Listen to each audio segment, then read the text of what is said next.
Karlyn Lothery from Lothery & Associates, and welcome to the Tip of the Week. This week we're focusing on job interviews.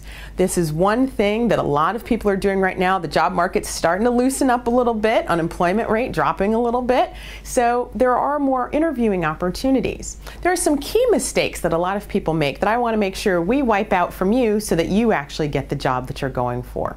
All right, so let's start with number one, the handshake. How many times have you seen this, or this, right? Nobody likes that, what I call the dead fish. Ew, yuck, and it creeps people out. You don't need to be dainty with it, soft with it. Yes, ladies, you don't want to break somebody else's hand, and gentlemen, don't break the lady's hand.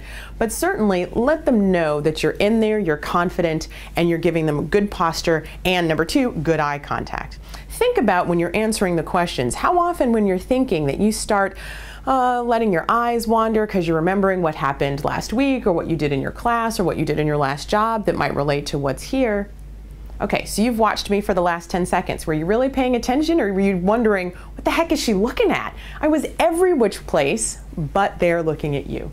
Give really strong eye contact. And if you don't like looking directly in the eyes because that creeps you out, that's fine. Here's where you can look: the chin, the nose, cheekbones, forehead.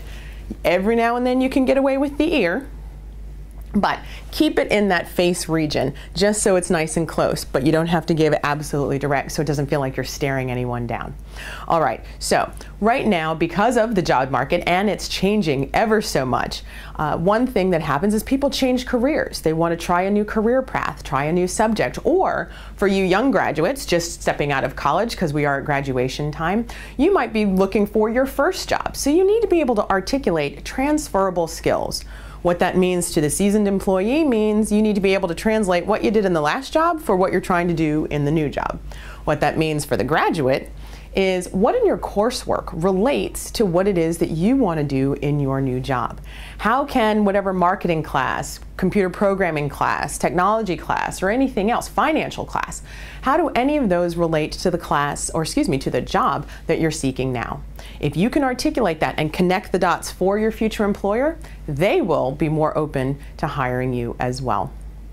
Next, make sure you can communicate what your previous experiences or what your current experience is and how that relates to the job that you're seeking. Yes, that's a little bit like the transferable skills, but a lot of times if somebody doesn't say, or the employer doesn't say, so tell us, how will you make this job better?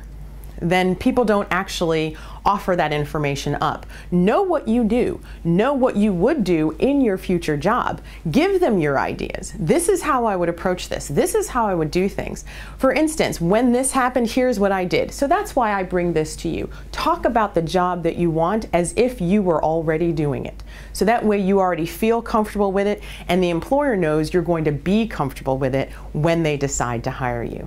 And finally, I have to pause because I have to say I've heard this complaint so many times, I don't even know where to start, but I will say this.